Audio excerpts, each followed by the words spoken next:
C'est le meilleur hôpital du pays. 110 médecins, dont 90 Français, travaillent ici. Scanner, bloc opératoire, salle de réanimation, l'établissement est doté des meilleures technologies. Même le président afghan vient se faire soigner ici.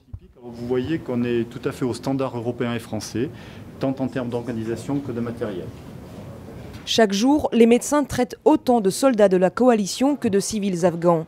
Ces dernières années, ils voient arriver de plus en plus de victimes des IED, les engins explosifs improvisés. C'est souvent des gens qui sont assis, des blessés qui sont assis dans une voiture et qui vont avoir une explosion avec un souffle par le bas et qui vont donc avoir un délabrement et un arrachement des membres inférieurs.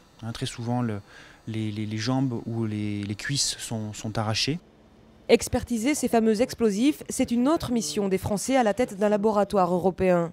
Recherche d'empreintes, prélèvement, analyse, leur travail a déjà permis d'arrêter plusieurs centaines de personnes. En connaissant les techniques utilisées par les insurgés, il est possible de changer la façon dont on intervient sur les engins explosifs. Des engins explosifs déclenchés la plupart du temps à distance. Comme vous voyez ici, ça va aussi bien de la sonnette de porte que de la commande de volet roulant. Ils utilisent également des téléphones portables. L'être humain a une imagination sans borne quand il s'agit de tuer son prochain. À l'hôpital, les chirurgiens traitent régulièrement les victimes de ces explosifs. Cet homme de 33 ans a perdu ses jambes et en même temps son rêve de devenir pilote de chasse. C'est grâce aux médecins français qu'il est encore en vie. Je marchais dans la rue et mon pied a touché une mine qui a explosé et j'ai été transféré dans cet hôpital.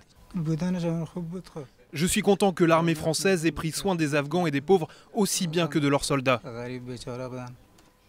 L'an dernier, les médecins français ont soigné en moyenne 1500 patients par mois. Ils resteront ici jusqu'à fin 2014.